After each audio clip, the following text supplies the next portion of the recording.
Well, good morning. It's good to be with you as we gather back together on this wonderful Wednesday to continue in our time together in James. We'll be reading today a shorter section. I'm using my NRSV, this old Bible. It's a Bible I had for a while. You can tell when I preach revivals in it because it got wet one time preaching outside in a revival. So this is my desk Bible, the one I kind of keep on my desk just to have to read when I need something to read real quick. So we'll be reading today from James chapter 1. We'll read verses 9 through 11, just a short little section today. And we're going to see a theme that James revisits quite often in his letters, and that is a warning to the rich. So he doesn't James with all of us, no matter where we find ourselves, is not afraid to pull punches. I think the reason why I like James is because James is not afraid to put us in our place and call us out. So he's gonna start the process of calling us out today. So let's read chapter 1, verses 9 through 11. Let the believer who is lowly boast in being raised up, and the rich in being brought low, because the rich will disappear like a flower in the field. For the sun rises with its scorching heat and withers the field. Its flower falls, and its beauty perishes. It is the same way with the rich. In the midst of a busy life, they will wither away. So let's talk a little bit about where the early Christians found themselves. And then, particularly from those of us from a Wesleyan perspective, that would be anybody in the Wesleyan tradition, United Methodist, Global Methodist, Nazarene. Many of our Pentecostal brothers and sisters are going to come from a Wesleyan perspective. Any of us that have that Wesleyan perspective, this is also going to kind of get hit home to our origins as well. So, the early Christians were usually among the lower classes of the Roman Empire. Many of them were slaves. I remember how Paul says in Galatians, there's neither slave nor free, male nor female, neither male nor female, slave nor free, Greek nor Jew, for you're all one in Christ. Many of the early Christians were from the slave classes of Rome.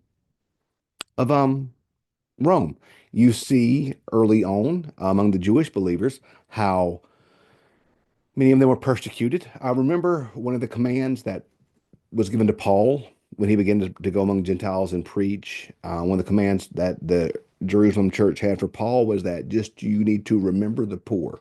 So we see within early Christianity that many of the first believers, many of the first groups of Christians were among the poorest in the Roman Empire. They were not prominent. They were part of a weird little cultural sect that the Romans thought were weird, that the Jews thought were weird, that most people in the culture thought was weird. And so Christians were often outcast. They were often looked aside. They were often put down upon. They were often persecuted.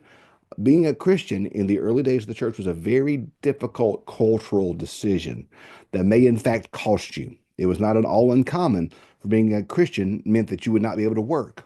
So, thus we see in Acts chapter 2 how the Christians took care of each other because many of them, because of their faith, could not get a job. So, many of the Christians were poor. You can follow that through, like I said, talking about Wesley. Wesley did most of his work in England with the poorest of the day. In fact, one of my favorite concepts about Wesley was something called the Halvey thesis. Halvey was a historian in England, and some of you may have heard me talk about this before. But Halvey speculated that when you looked across Europe in Wesley's day, the only country that did not have a revolution in Wesley's day was England. And the reason being is because Wesley did so much work with the poor that he basically created the middle class in England. So much of both early Christians, and then we see particularly from a Wesleyan perspective, the early Methodists were dealing with those that were in poverty.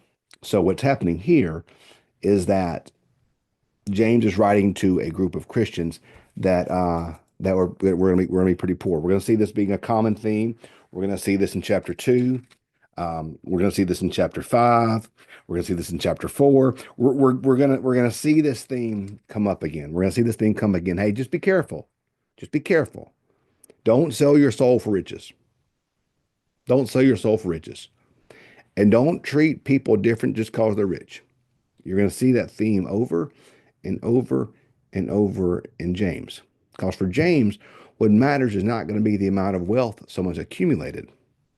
But for James, it's going to be, we'll see this tomorrow, are they living a life that is a life the gospel would demand that they live out. That is for James the big deal. And the same way for Wesley. So I don't want to I don't want to this is it's an issue that requires us to be careful with because every one of us, if you're watching this video on your computer right now, if you're listening to this podcast on your iPhone right now, if you woke up in a warm bed this morning, if you have a roof over your house, if you have attended school, if you have running water, in other words, probably 99% of those watching or listening to this reflection, you know what we are? Not only in the grand scheme of human history, but right now, we're rich. We're rich. Paul's not talking about other folk. He's talking about us. If you got a roof over your head, you're doing all right.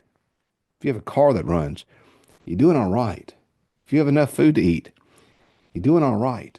You know, this is not, it's very easy for us to turn this, aha, see, well, look at them. This is about them. Sure, sure. There are folks wealthier than all of us. But I think the question for us today is those of us that, if we're going to be honest, we do have affluence, don't we? Most of us can go on vacations we want to. Most of us, can go to ball games we want to. We're not, we have more than enough to eat, most of us. Not all of us, but most of us do. So I think the question for us is, are we relying too much on our wealth? Are we relying too much upon our assets? Are we finding our security, finding our, even more than security, are we finding our identity in the stuff of this world? Because what is, so let's read it again. Understanding that the wealthy would not be someone else, the wealthy would be us. Let the believer who is lowly boast in being raised up, and the rich in being brought low, because the rich will disappear like the flower of the field.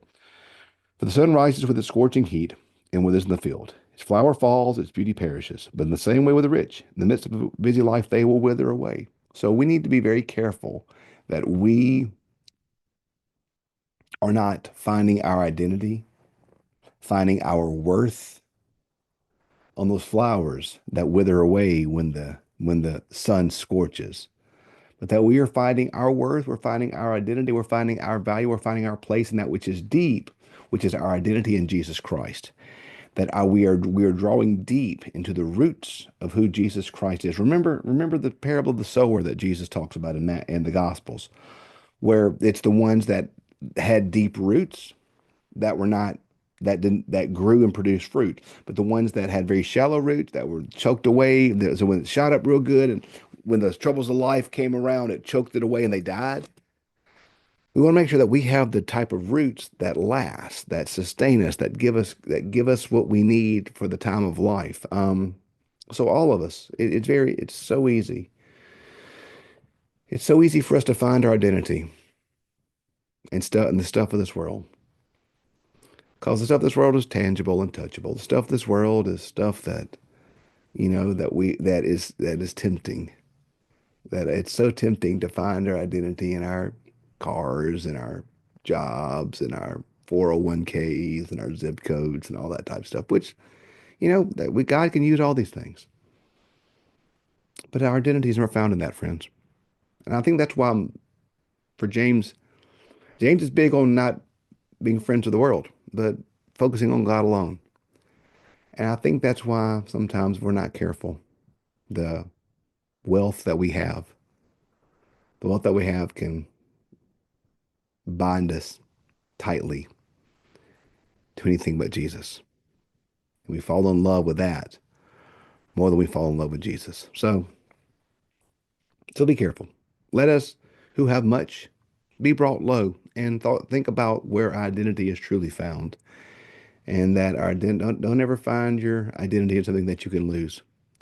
Don't ever find your purpose in something that can be taken from you. But find your identity, find your worth, find your purpose, find your call, find your all in all in Jesus Christ, in his mission for us today. So James, we're going to see this theme revisited several times in James over the next few chapters. This is a big deal for James. His reminder to the Christians were, even if you don't have anything, remember where your identity is found. And if you have a lot, remember where your identity is found. So, Hey, thanks for being with us today, and we'll pick up tomorrow with chapter 1, verse 12. See you in the morning. Thanks.